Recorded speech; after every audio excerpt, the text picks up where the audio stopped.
boa maneira. Aqui vamos entrar na live novamente. Doutor Rodrigo.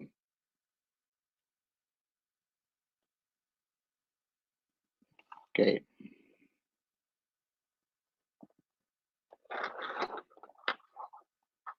Espero que se escute bem aí.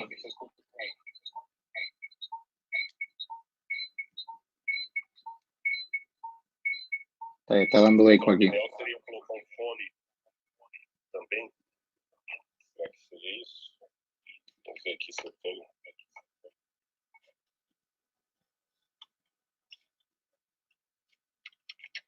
Talvez melhor você colocar também teu fone de ouvido.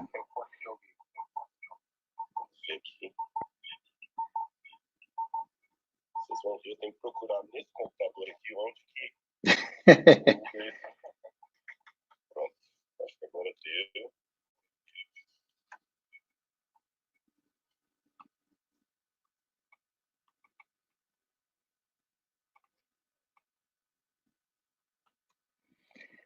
Muito bem. Espero que esteja se ouvindo bem aí. Deixa eu ver aqui. Eu tô... Escuta o eco aí também, né? Muito bem, estamos em vivo também já pelo... Na verdade, eu abaixei o meu som aqui. Só um negócio bagunçou tudo aqui. Isso aqui não estava... Enquanto o doutor Rodrigo entra e coloca aí também o seu fone de ouvido, acho que vai ficar mais prático também para escutar nos dois, tanto no Instagram, que estamos aí também, e no Facebook e no YouTube. Sejam todos bem-vindos. Feliz sábado a todos. Estamos felizes novamente de estar juntos nesse sábado tão especial. Durante esses dias, lançamos vários desafios e eu quero parabenizar a nossos jovens por entrar com tanta firmeza, fizeram a diferença aí. E que bom que vocês entraram firmes aí com os desafios do dia. Esse desafio de hoje tem a ver com a leitura do Mensagens para os Jovens, ok? Espero que... Aí está. A pessoa está dizendo que melhorou bastante, então fica melhor. Vamos então entrar aqui no Facebook. Aparecendo no YouTube. Eu acho que o YouTube meu cortou ali. Sim. Então vamos pedir aí para a Lígia colocar o pastor Rodrigo. Exatamente. Agora sim. Estamos nas duas telas. Pastor, estamos aqui. Na tela. Agora sim, viu? A tela aqui. Está até parecendo bonito. Está vendo o milagre da tecnologia? Olha a benção, né? Muito bom. Já estamos aí com uma boa quantidade de pessoas que estão entrando aí. Estamos felizes por receber a todos vocês.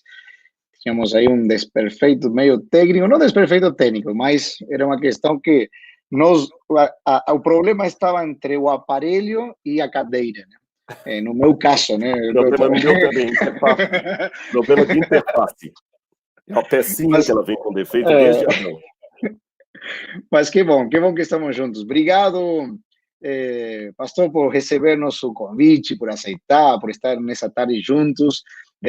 Como você está sabendo, bom, durante essa semana, nós estivemos... Semana passada foi o Dia Mundial do Jovem Adventista, fizemos aí uma ação bastante grande, fizemos uma live também, tivemos um culto jovem bem especial para celebrar o Dia Mundial do Jovem Adventista, um pouco diferente, mas as ações de bem que foram feitas antes e durante essa semana, os jovens também compartilhando mensagens bíblicas, eu estou vendo um grande movimento a partir de tudo que está acontecendo para ser uma testemunha de Jesus diante dos momentos que nós estamos vivendo. Então, quero parabenizar vocês, jovens, por estarem engajados ativamente, não somente em um tipo de desafio, sino o maior desafio é se encontrar mais com Deus e também espalhar essa esperança. E hoje temos um culto bem especial, vai ser um bate-papo bastante interessante. Na verdade, o papo vai ser mais de lá que para cá, né? No caso, eu vou fazer uma outra consulta, pergunta, e vou estar moderando aqui, mas o doutor Rodrigo Silva, com carinho, aceitou estar juntos nessa tarde. Vamos a orar, sim, para começar aí nossa conversa, e agradecidos a Deus por tantos jovens que estão conectados, irmãos de diferentes partes da América do Sul e do mundo, através da tecnologia. Vamos orar. Querido Pai, obrigado, Senhor, por essa tarde de sábado. Geralmente, nestas tardes, nós estamos ou visitando alguém em um hospital, ou fazendo bem de alguma maneira diferente, ou estamos no nosso culto jovem, nas nossas igrejas, mas hoje estamos, através da tecnologia, em nossas casas, conectados, mas também juntos, para abrir a Tua Palavra, para escutar ensinos, instruções, e também nos fazer pensar sobre alguns assuntos tão relevantes para estes dias que estamos vivendo. Amém. Te pedimos uma bênção especial por cada que está participando, especialmente pelo pastor Rodrigo, que continues dando sempre sabedoria e entendimento da tua parte, Senhor, para nos ajudar na compreensão destas temáticas para esses dias e essas situações que estamos enfrentando. Oramos, agradecidos em nome de Jesus. Amém. Amém, Senhor. Muito bom.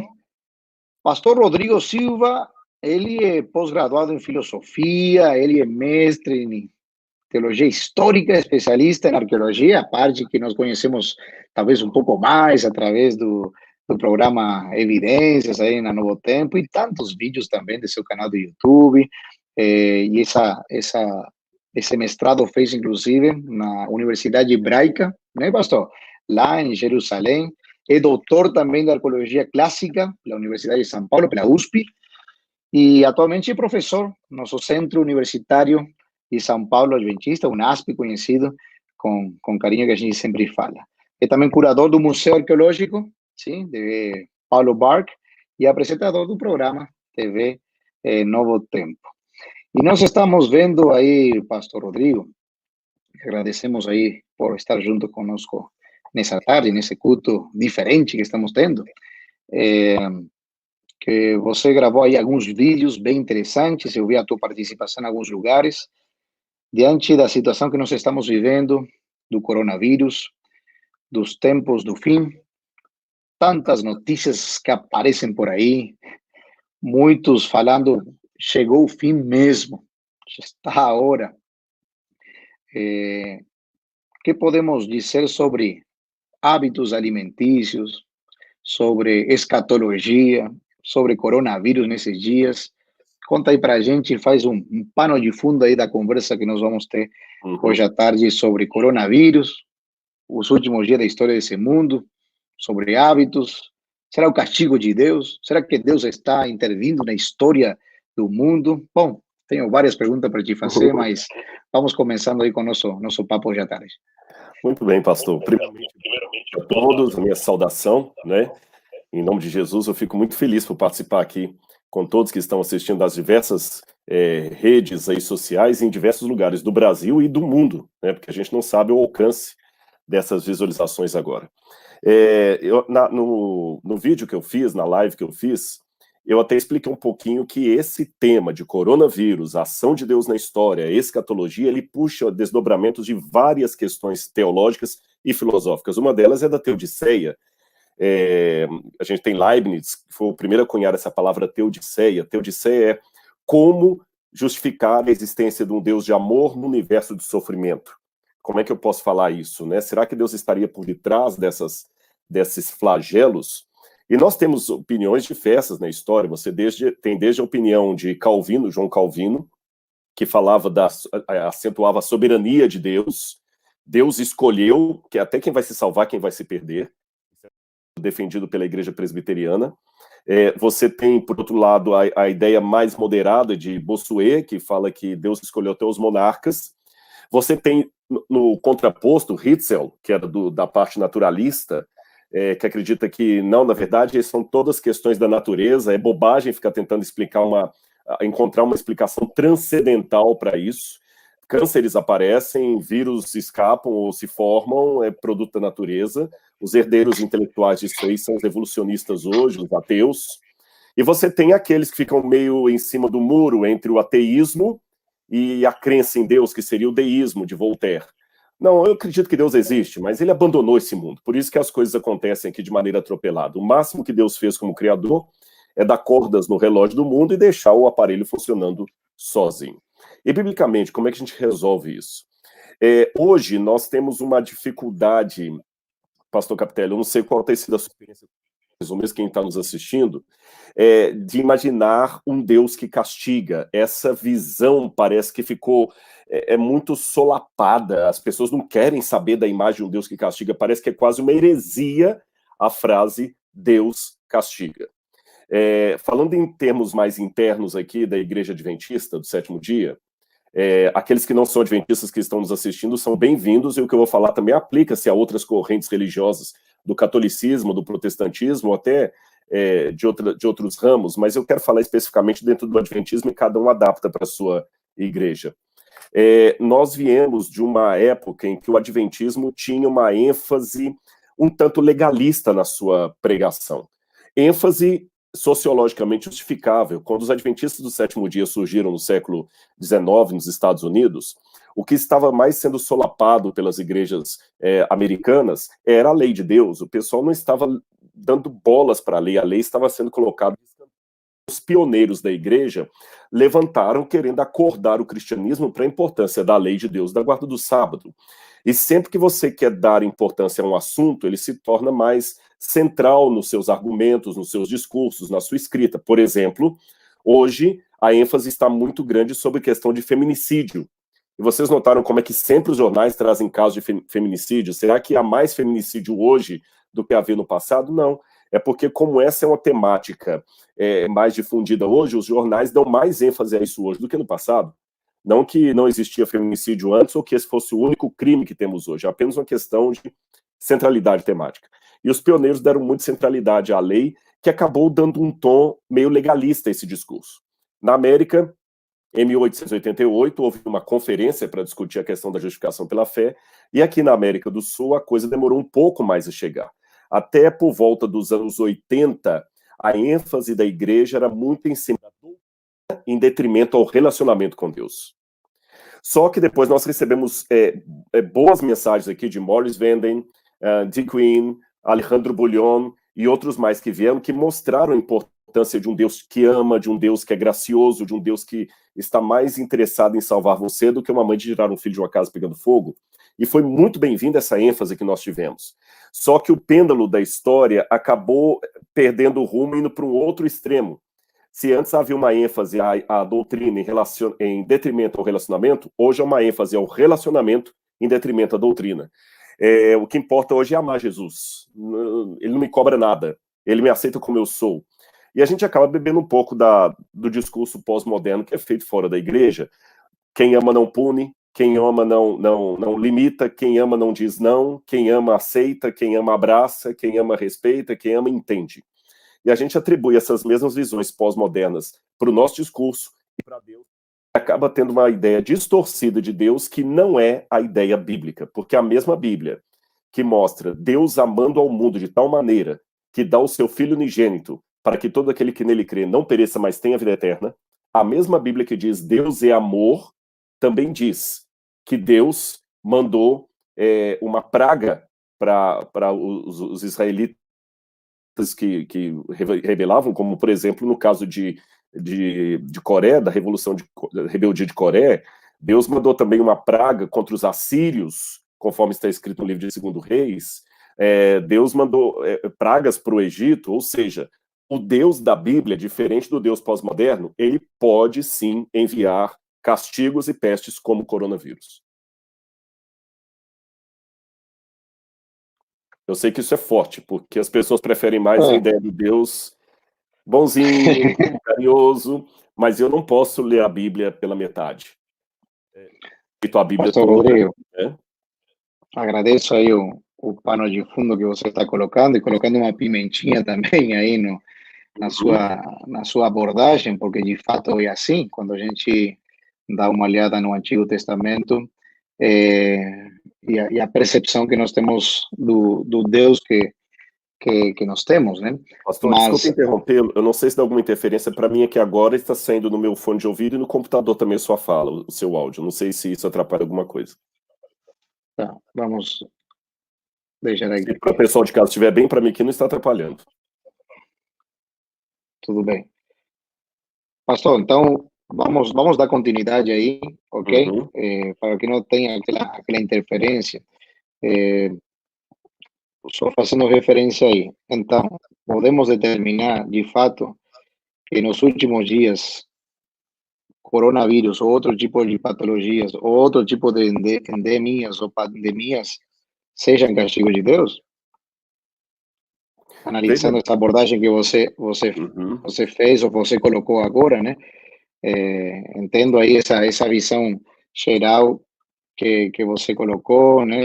Uns pensando na providência divina, outros da predestinação, o deísmo também aparece aí, a determinação, o determinismo naturalista, até eu assisti um dos vídeos que você colocou e aí recomendo depois, vocês sentem da live, quem sabe se interiorizar um pouco mais de um poema escrito por Voltaire, né, debochando aí tudo que tinha acontecido aí com o terremoto de Lisboa.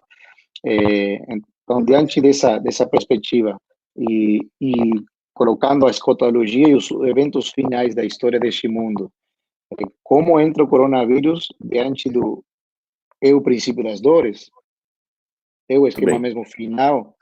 Então, nos dá uma luz sobre isso aí, por favor. Uhum.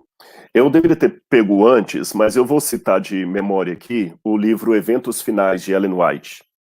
Eu só vou dever a página para vocês, tá bom? Mas é fácil de achar isso aí, principalmente hoje com tudo aí se colocar a frase ali, o pessoal já acha. Ellen White fala o seguinte: Deus não tem impedido que os poderes das trevas levem avante sua nefanda obra de doar.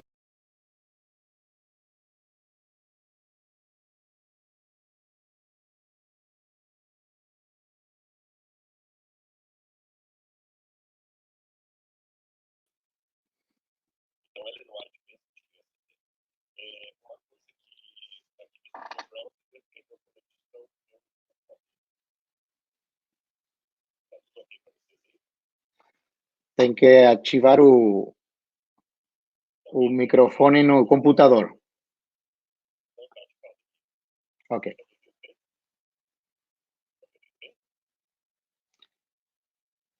No computador, eu acho que tem que ativar aí ainda. Lá no.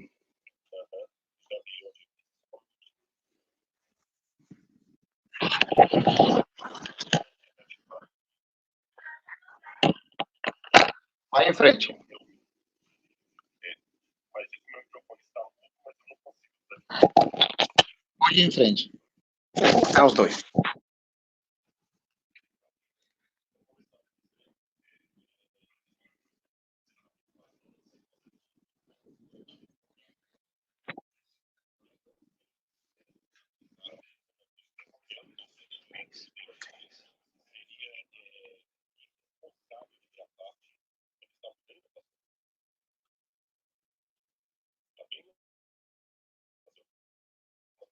Se no Instagram, acredito que está tudo certo. Só queria confirmar aqui se no Facebook. Que para mim continua como mute aqui. Está pedindo para eu começar o meu browser no computador, se isso continuar.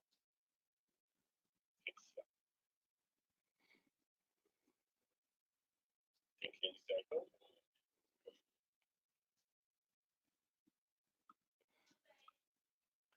Se no computador pareceria que teria que ativar novamente, doutor. Mas porque ele ficou sozinho.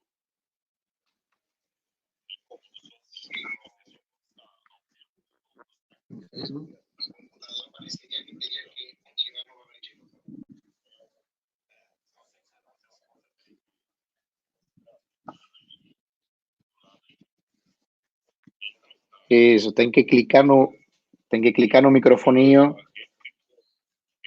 aí que aparece aí embaixo. Mas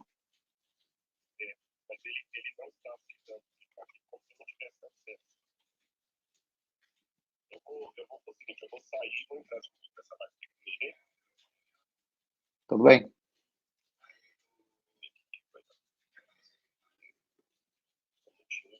está. Ao vivo, gente, é isso mesmo que acontece. Então, vocês estão aí. Isso, espero que esteja se escutando aqui na live. Ok. Já estamos voltando gente aí no Facebook. Pronto, e agora, tá ok? Agora sim. Sim, então às Vamos vezes... em frente. Bom, respondendo ao pastor Capitelli, quem estava lá e Sim. ficou mudo, ele falou assim, olha, vamos colocar uma pimenta aí, você está trabalhando uma ideia meio estranha, Deus pune. Então eu fiz uma citação de Ellen White do livro Eventos Finais, e queria dizer que a frase que eu repeti 2 vezes na minha live foi o seguinte, eu não falar peremptoriamente que Deus mandou o coronavírus seria teologicamente irresponsável de minha parte. Porém, negar essa possibilidade seria covardia e desonestidade intelectual com a Bíblia. Correto? Então, eu coloco como possibilidade. O que eu tenho a Bíblia não me autoriza a dizer que essa situação foram provocadas diretamente por Deus. A Bíblia me permite dizer que situações são provocadas por Deus. Ou seja, há situações na Bíblia em que o terremoto foi o próprio Deus que fez surgir, que abriu a terra e caiu. Mas há situações na Bíblia que mostram que foi o diabo que provocou aquilo ali. Como eu estou do lado de cá da eternidade, a única coisa que eu posso dizer é o seguinte, Deus, quando ele quer, ele provoca terremotos. Eu só não posso apontar, sem um diagnóstico bíblico, qual é qual. Por exemplo, o Monte Sinai tremeu. Ali foi um terremoto provocado por Deus, porque a voz de Deus falou no Sinai e o Sinai tremeu perante a voz de Deus. Mas agora pode ter um terremoto lá no Sinai, eu não vou dizer necessariamente que foi Deus que fez tremer. Então Deus pode provocar essas coisas. Eu acho que o erro teológico que muita gente comete, pastor Capitelli e todos os queridos que estão nos ouvindo aí, é tomar apenas um lado da verdade e totalizá-lo. Toda vez que eu pego um lado da verdade e o totalizo, eu crio uma heresia. Por exemplo, Cristo é Deus? Claro que ele é Deus. Mas eu posso enfatizar tanto que ele é Deus que eu nego a encarnação. E eu caio na heresia do docetismo. Cristo era homem, ele era homem, 100% homem, de carne e osso. Isso é uma verdade bíblica. Mas eu posso enfatizar tanto isso que eu nego a divindade de Cristo, criando apenas o ebionismo, por exemplo. Nós somos salvos pela graça, claro, e pela fé. Mas eu posso enfatizar tanto isso aí que eu perco o valor da lei, ou eu posso enfatizar tanto a lei que eu perco o valor da graça. Então a verdade tem que ser conjunta e não apenas seccionada. E na verdade conjunta, o que eu tenho da Bíblia? Eu tenho da Bíblia que Deus provoca, sim, ao longo da história bíblica, tanto no Antigo como no Novo Testamento, catástrofes para mostrar alguma coisa. Deus mostra doenças que ele mesmo colocou, mesmo depois da cruz. Muitas vezes a nossa tendência a lá Marcião, para quem não sabe, Marcião foi um teólogo do 2º século, que propôs que havia 2 deuses na Bíblia, o Deus do Antigo Testamento e do Novo Testamento. O do Antigo Testamento era o mal, que deu a lei, que destruiu pelo dilúvio, e o do Novo Testamento, opositor ao do Antigo, é o Deus bom, é o Deus de amor e tudo mais. Porém, no Novo Testamento, eu encontro o mesmo Deus, entre aspas, bom, provocando catástrofes. Por exemplo, quando Herodes, é descrito no livro de Atos dos Apóstolos, Herodes estava em Cesareia Marítima, e todo orgulhoso, se apresentando como um Deus perante o povo, a Bíblia fala que um anjo de Deus veio e Herodes começou a ser comido de vermes e morrer ali por um castigo direto de Deus. Ananias e Safira, quando eles roubaram lá os dinheiro da igreja na venda dos terrenos, o próprio Deus os fulminou diante de Pedro e João. Então nós vemos ali Deus também fazendo práticas assim tremendas. Agora devemos lembrar também de uma advertência de Jesus. Esse que é o problema de totalizar tudo. Quando perguntaram a Jesus assim, aquela torre, Senhor, que caiu e matou muita gente, né? Eles eram todos culpados, né? Jesus falou assim, não é por aí. Eles não eram menos culpados do que vocês. Então eu não posso agora dizer diretamente que todo mundo que contraiu o coronavírus, eu vi essa pregação de alguns evangélicos aí da linha da soberania de Deus que me preocuparam. Alguns colocando o seguinte, não, se o coronavírus veio é porque Deus quis, mas quem é filho de Deus não será tocado. Aí vem com um salmo lá que diz, cai o meu ao teu lado, 10 mil à tua direita, e tudo. Gente, quando a Bíblia fala quem é filho de Deus não é tocado pela praga e tudo mais, devemos entender que a Bíblia fala sempre na história e na meta-história. O que ela quer dizer com isso?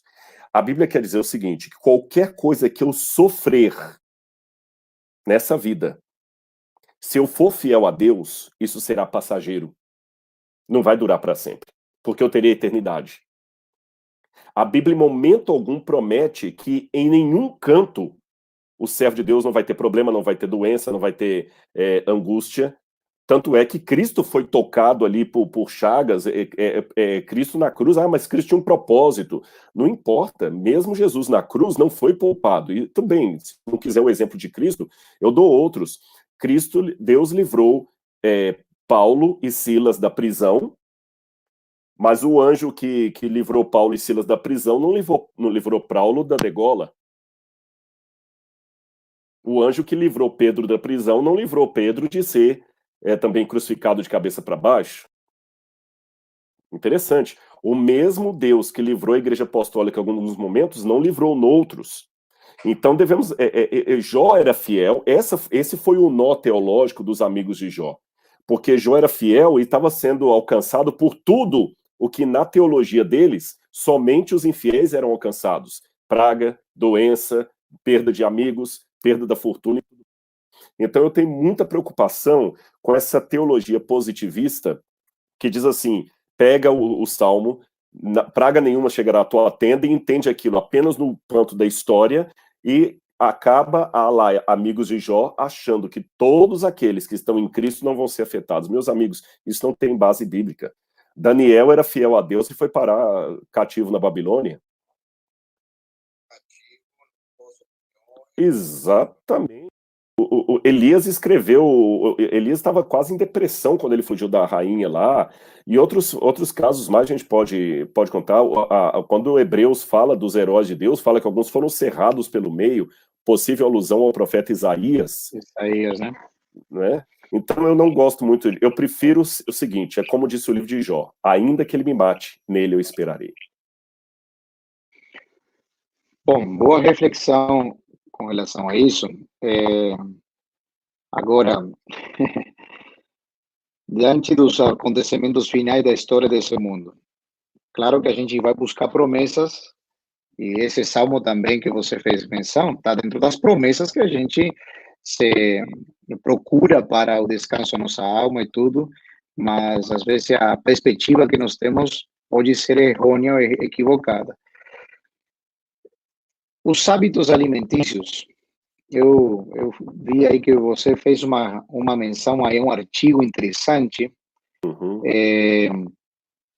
tem a ver também, e pode ser um chamado para o povo de Deus, e quando a gente fala de povo de Deus, estamos falando mais um público adventista do sétimo dia, mesmo que a live obviamente é aberta para todo mundo, que é um chamado também para a gente ter os cuidados necessários. O coronavírus veio por uma questão alimentícia, há uma mensagem para proclamar ao mundo sobre a volta de Jesus, acontecimentos finais, e tudo isso, se a gente coloca numa panela só, tem tudo a ver. Com certeza. Como a gente lida com isso aqui, doutor? Bom, é interessante que os hábitos alimentares da Bíblia, é curioso, por que algumas pessoas têm hábitos alimentares diferentes? Um dia desses eu vi um programa da filha do Gilberto Gil, eu esqueci o nome dela agora, uma que mexe com culinária e receita, e ela foi entrevistar uma atriz, aliás, um ator, um cantor, e o cantor falou, ela foi fazer para ele no programa de culinária lá, pipoca no azeite de dendê. E ele falou o seguinte, desculpa, eu não como pipoca nem azeite de dendê. Ela falou, não, desculpe, foi isso que eu fiz, a produção me falou e tudo mais. E ele falou, eu não como porque eu sou de Oxóssi, não sei o que, do candomblé, e o meu santo não me permite comer isso aí. Ela falou, eu também sou espírita, eu sou de Ogum, não sei, cada um falou o nome das entidades lá, e eu sei que a gente não pode comer isso porque faz mal para a entidade.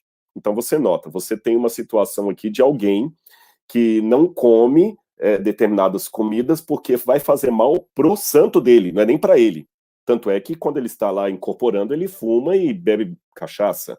em alguns centros espíritas. Nós temos, por outro lado, outras pessoas que, veganos, e quando eu estou falando, não estou generalizando, não, estou dando exemplos específicos sem generalizar. Há veganos também que seguem o veganismo, mas não tem nada a ver com saúde. Ele é vegano, mas ele come Coca-Cola, ele toma Coca-Cola com batata frita todo dia. O que ele não quer é saber de produto animal.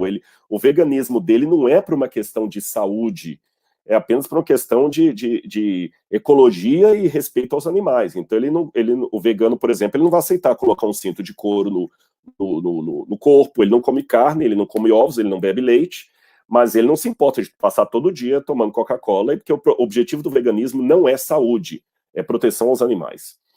Você vai também em algumas linhas budistas, ou mesmo hindus, melhor dizendo, eles também não comem carne, são vegetarianos, mas por causa de uma questão de lei kármica, porque o hindu acha que todo mundo vai encarnar num tipo de animal. Então, se eu comer a carne da vaca, eu posso estar comendo a alma de alguém, isso pode atrasar na minha lei kármica, e uma série de coisas assim. Eu estou colocando esses contrapontos para dizer que as pessoas podem ter dietas por vários motivos.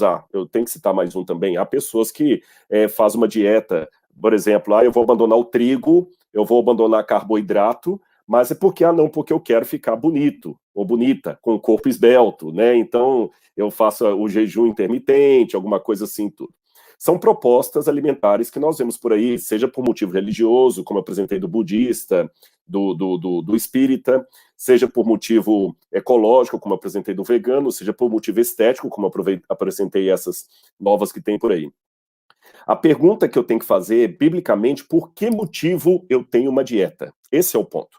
E quando eu coloco isso aqui, por todos que estão nos ouvindo, eu não estou aqui interessado em colocar a dos adventistas é melhor do que as de fora, não é com ar triunfalista, é apenas para direcionar por que nós temos a reforma de saúde. A nossa dieta não é meramente por uma questão de nos sentir melhores ou superiores, porque eu também poderia citar os judeus com a comida kashrut. O judeu tem muito rigor na comida kashrut, mas não é por saúde, é por questão de purificação. Purificação. Não é questão de saúde que o judeu entende hoje, que ele não come a carne do porco, ou ele não come, por exemplo, o judeu, se você for um judeu religioso, eu digo, ele não serve na mesma panela a carne e o leite. E ele nem pode, a mesma panela que ferveu um leite, não pode fazer carne, porque não pode misturar os talheres. A mesma faca que cortou uma carne não pode ser colocada junto com o leite. Isso faz parte da kasher, da comida do kashrut, das comidas limpas dele, mas por questão de purificação. Por que eu entendo, e a Igreja Adventista entende a reforma de saúde? Não é por nenhum desses motivos que eu coloquei. O Adventista tem que entender que ele segue a risca a reforma de saúde, não é por questão de estética, não é por questão de sentir melhor do que os outros, não é simplesmente por uma questão ecológica, não é por uma questão de reencarnação, mas também não é apenas por questão de saúde. É também por questão de saúde, mas não somente por questão de saúde. Porque se for de questão de saúde, eu vou cair naquela teologia positivista que eu condenei ao início. Se eu sou vegetariano, eu não posso ter câncer. Então, se eu estou tendo câncer, é porque eu não sou vegetariano. Não é por aí a coisa. E nem criar também na igreja uma espécie de justificação pela soja. Não é por isso que nós temos a reforma de saúde. Nós temos a reforma de saúde por quê? Em primeiro lugar, porque Deus mandou. E se Deus mandou, Deus sabe o que é melhor para mim. Então eu tenho que seguir a reforma de saúde pelo mesmo motivo que eu coloco gasolina ou álcool no meu carro e não água. Se alguém perguntar por que você, quando vai abastecer o carro, você coloca gasolina ou álcool, mas não coloca água? Simples, porque o manual do fabricante diz que o motor funciona com gasolina ou álcool, porque o motor aceita os dois, é bicombustível. O manual do fabricante diz que não vai aceitar colocar água ali. Ora, se eu sou inteligente o bastante para colocar gasolina ou álcool no meu motor e não água, eu devo ser inteligente o bastante para colocar dentro do motor do meu carro o que diz o manual de fabricação. E vou mais além. Eu não coloco gasolina ou combustível no meu carro num posto sem bandeira, ou num posto que eu desconfio, ou num posto que alguém falou que tem combustível adulterado. Por quê? Porque eu sei que isso vai dar uma vida menor para o carro. Olha que interessante. No meu carro, que é um objeto que se estragar, eu vou ficar chateado, mas eu tenho o seguro do fundo mútuo, eu vou ganhar outro carro. Mesmo sabendo que se o meu carro der perda total, eu vou ganhar outro carro do fundo mútuo, mesmo assim, eu não coloco combustível no meu carro no lugar onde diz que tem combustível adulterado. Então, eu não apenas coloco o que o manual do fabricante manda, mas eu procuro colocar coisa de qualidade. Agora, olha que contrassenso. Quando eu vou para o manual do fabricante daqui, aí eu já não respeito o que o manual do fabricante diz e vou mais além. Eu ajo como se eu perdendo esse corpo eu pudesse ter outro. O fundo mútuo não pode me dar outro corpo. O fundo mútuo não pode me dar outra saúde. O máximo que eu posso ter é, como meu plano de saúde, um tratamento num hospital ou numa clínica de vida saudável, como nós temos várias no Brasil. Mas eles não vão me dar outra vida. Então, primeiro, é uma questão de inteligência. Segundo, uma questão querigmática. O que é querigmática? De pregação. Eu estou anunciando para as pessoas, através do meu estilo de vida, que eu acredito no manual e no autor do manual. E em fazendo isso, eu estou pregando o braço direito da terceira mensagem angélica, que é a reforma de saúde. Sem exageros, como eu falei, não é justificação pela soja, sem extremismos, mas ao mesmo tempo mostrando quem eu sou e quem é o meu Deus. Pastor, obrigado por esse panorama geral. Acho que é bastante sábio e prudente da maneira que você foi colocando. Mas você tocou num ponto que eu queria te perguntar. Então, nós temos uma mensagem poderosa para os últimos dias. Duas coisas.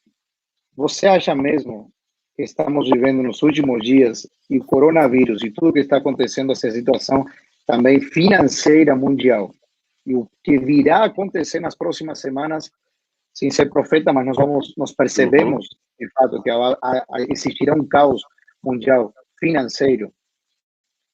Aí entra a mensagem adventista para os últimos dias. É mesmo um sinal dos últimos dias, é o início das dores, a turbulência que nós estamos vivendo. E se nós temos uma mensagem, e parte dessa mensagem também tem a ver com a reforma para a saúde, e também, claro, a volta de Jesus e os últimos momentos da história deste mundo, qual é o papel de um jovem adventista, de um irmão que tem um manual, e esses são tempos para ler ainda mais, para poder buscar mais devoção, e vivenciar isso, mas tampouco ficar calado, porque diz em grande voz a mensagem dos 3 anjos. Então, como entra isso no cenário final, tanto da reforma de saúde, a mensagem que nós temos, e a mensagem de Apocalipse 14, e os eventos finais e a situação que nós estamos vivendo? Estamos vivendo realmente no limiar, já às portas da vida de Jesus? Como vai ser isso? Eu vou responder isso em 3 momentos para o pastor, bem rápidos. Aliás, 2 e uma parábola. Vou fazer como Jesus. Jesus explicava e dava uma parábola. O primeiro momento que eu vou dizer isso aqui é o seguinte. Eu respondo com relação à cronologia da seguinte maneira. Eu já vi médicos que falam assim, pela minha experiência de médico, pelo prognóstico, esse paciente não passa dessa noite. E muitas vezes o médico acertou, e houve vezes que o médico surpreendeu com o camarada saindo do coma e vivendo mais 3, 4 anos. Às vezes o médico fala o seguinte, esse sujeito aqui ele vai viver no máximo 3 meses. Repito, ou o médico às vezes acerta, às vezes erra. Mas muitas vezes ele acerta. Ele acerta com base em quê? Pela experiência dele de médico, ele dá uma ideia. Mesmo sabendo que ele pode se equivocar. Olhando o panorama do mundo à luz da Bíblia, eu digo que esse paciente, planeta Terra, não passa dessa noite. Hoje, nós temos condições claras no mundo para que os eventos finais descritos no Apocalipse 13 e 16 se cumpram rapidamente. Estou falando como um médico anunciando, esse sujeito aí tem 3 meses de vida, pela minha experiência de médico. Então, vou dar um exemplo por que eu estou falando isso. Vou dar alguns exemplos para vocês. Em primeiro lugar, nós tínhamos que ter um mundo unificado. E a pergunta é, como é que o anticristo vai colocar um decreto onde ninguém pode comprar nem vender, de modo que pegue o mundo inteiro? Ora, hoje nós temos condição do mundo inteiro ser unificado por um decreto. E o coronavírus me mostrou isso. Eu vi que é possível haver um decreto que está acima de todo o país, de toda nação, de toda preferência política, partidária e parar o mundo. Nós vimos que isso é possível, porque uma pergunta que muitos faziam incrédulos seria o seguinte: mas vem cá, mas como é que os países árabes vão aceitar, por exemplo, uma lei dominical? Como é que a Rússia vai aceitar ligar com os Estados Unidos e tudo mais? Nós estamos vendo esse panorama hoje. Isso é muito possível. E Roger Cohn, do White State dos Estados Unidos, há muito tempo, ele via 3 caminhos para essa conflagração final: uma grave crise ecológica, uma grave crise moral e uma grave crise econômica, financeira. E nós estamos vendo as 3 coisas aqui. Somando ainda, estou fazendo um prognóstico médico, eu vejo no mundo hoje situações. Eu aconselho que vocês leiam o 3º livro do Yuval Harari. Ele escreveu Homo Sapiens, Homo Deus. Ele é um ateu. Ele é um ateu. E o 3º, eu já li os 2, estou lendo o 3º. Fugiu agora o nome, daqui a pouco eu lembro. Que é sobre o futuro, que ele prevê como é que é o futuro. E o Harari fala, interessante, eu estou citando um ateu e estou admirando coisas que ele escreveu, mesmo sem concordar com tudo dele. Ele fala que nós vamos viver uma época pós-trabalho, onde as pessoas vão ter a sua situação, e esse homem, eu estou falando, não é um pastor de uma igrejinha do interior, não, é um camarada que hoje está sendo aclamado.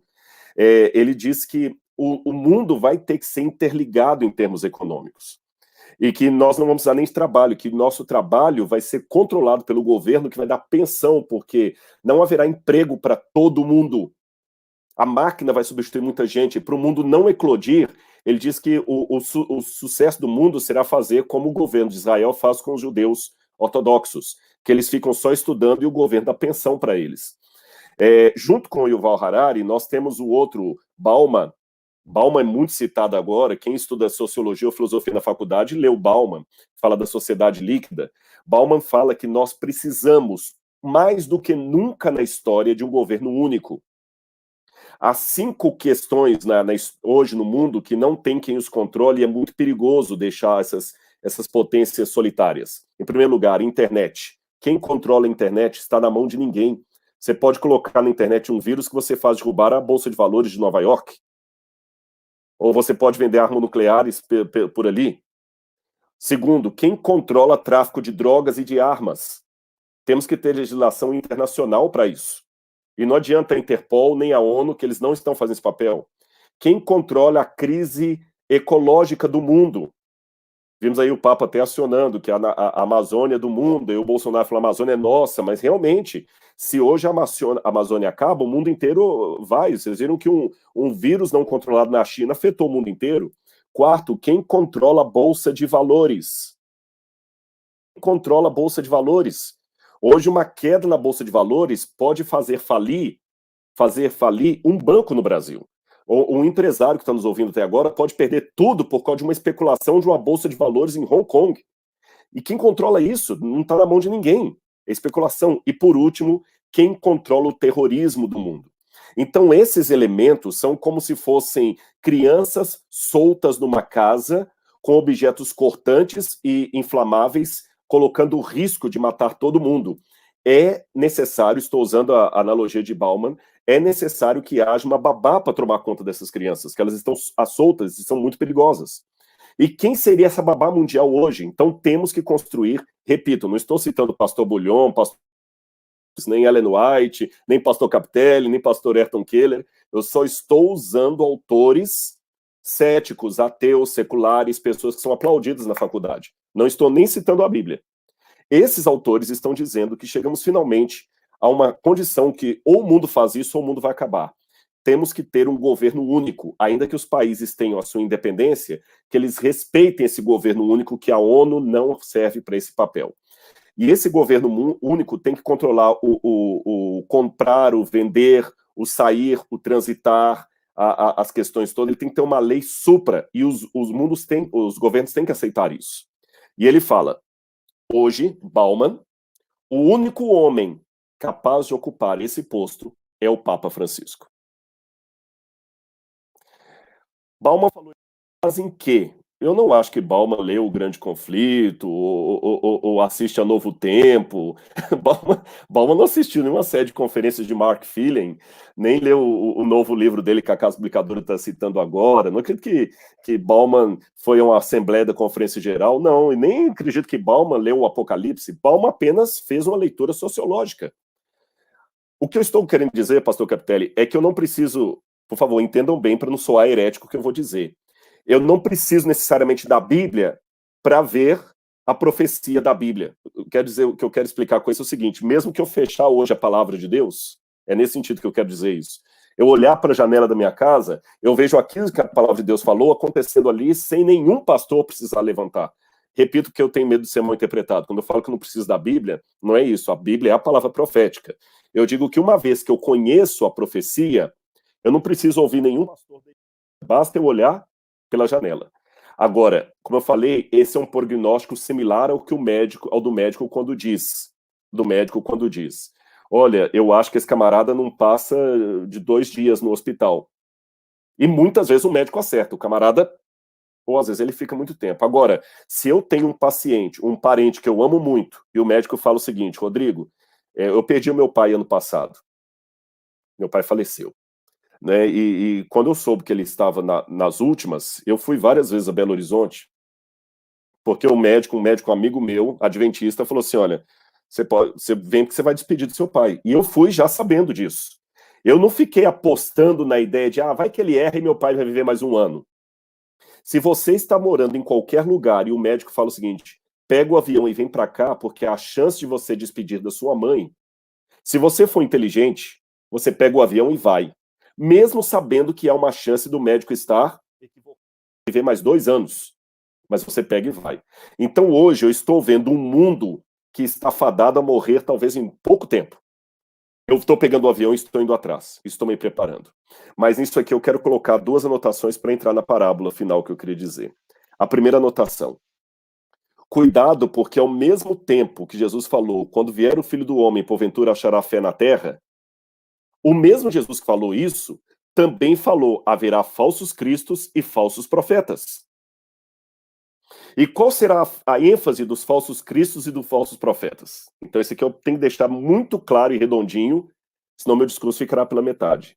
A ênfase dos falsos cristos e falsos profetas é geralmente a ênfase alarmista, que ao invés de pregar ao povo a fidelidade e o amor a Deus, prega no povo o temor, o medo e o pânico em face ao que está acontecendo. Interessante que Jesus falou: ouvireis falar de guerras, mas não vos assusteis, porque ainda não é o fim. E então se levantará nação contra nação, reino contra reino, haverá fomes e terremotos em vários lugares, porém tudo isso é o princípio das dores. No original grego, essa expressão princípio das dores é a mesma ideia de uma mulher quando ela está tendo a contração para dar à luz, e a contração do parto vai, e quanto mais vai chegando a hora do nascimento, a contração vai ficando mais encurtada.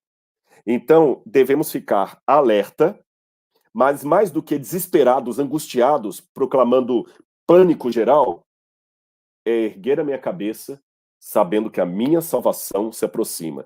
Então, por um lado, eu tenho aquela pessoa que diz: não é nada, não está acontecendo nada, meu senhor tarde vem, e tem aquele que fica fazendo apocalipse de jornal, sabe? O comentário do apocalipse, você fica olhando: olha aquilo aqui, eu não quero. Então, quando eu dei esses exemplos aqui, que eu falei que eu posso olhar para a janela e ver o cumprimento lá fora, aí eu tenho que continuar o meu exemplo. Depois disso, eu voltar para a minha Bíblia, me consagrar a Deus e erguer a cabeça feliz, porque o meu Senhor está voltando.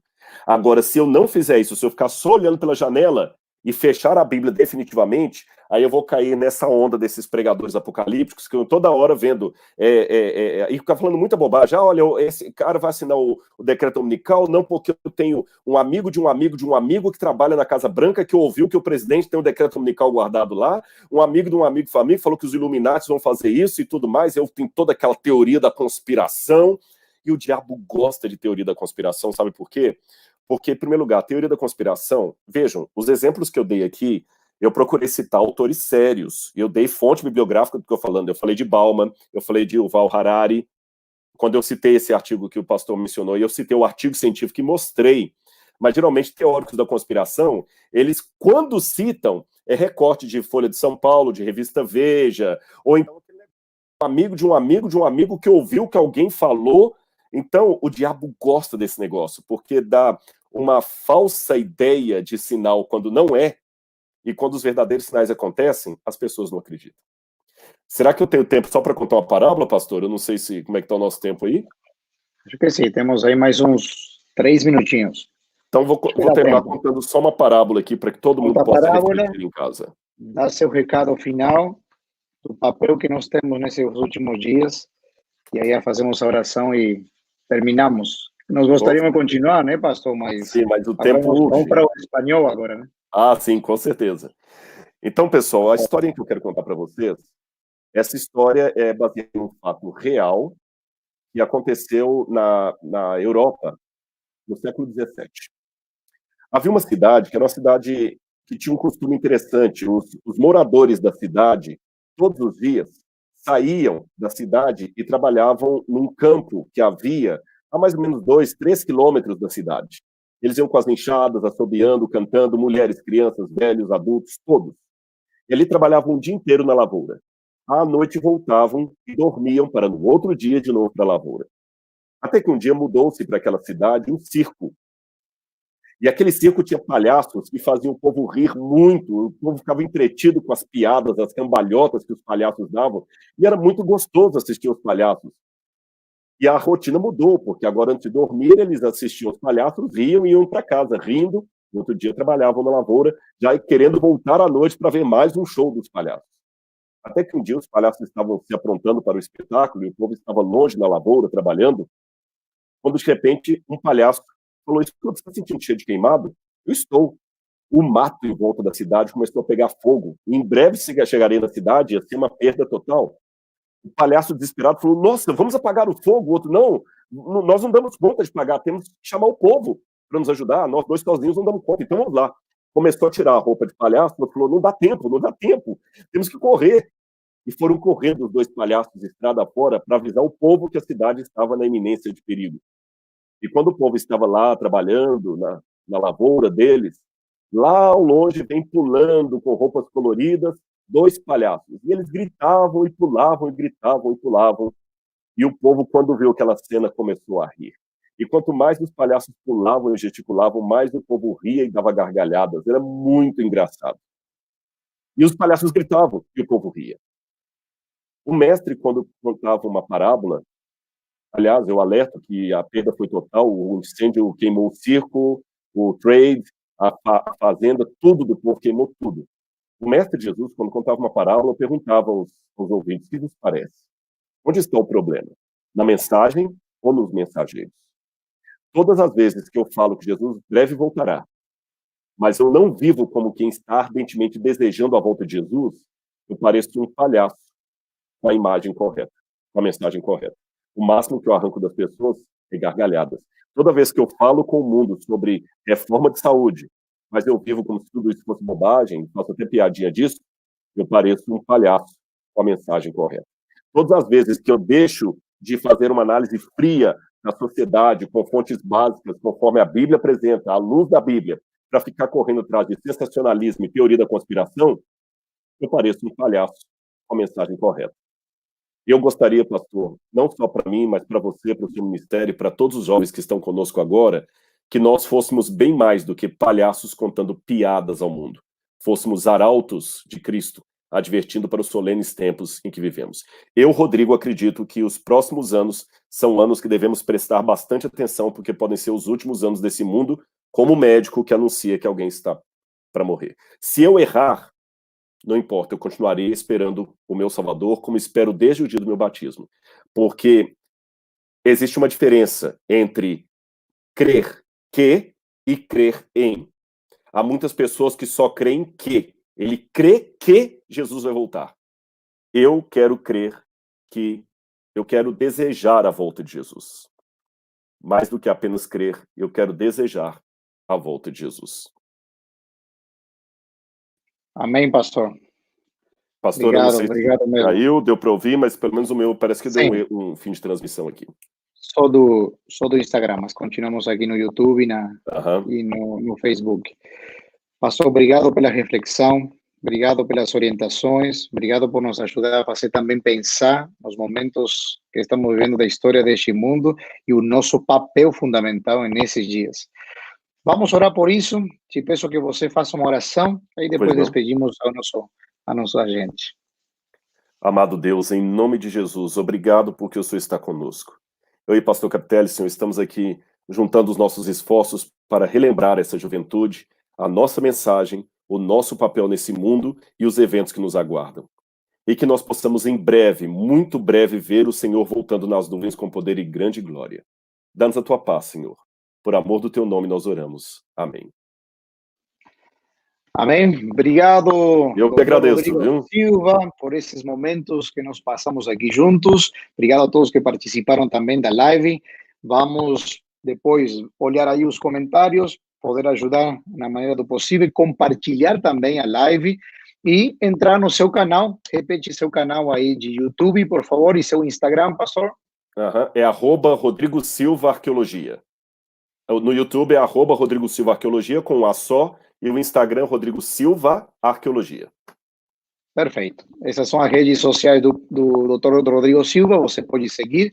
Eu sou Carlos Campitelli Oficial, essa é a minha rede também de Instagram. E aí a gente juntos seguimos levando essa mensagem e nos conectando, conhecermos melhor a palavra e assim movimentarmos nossa juventude para a salvação e serviço. Deus te abençoe. Obrigado, pastor. Um abraço para todos vocês. Um grande abraço. Maranata, o Senhor logo vem. Amém.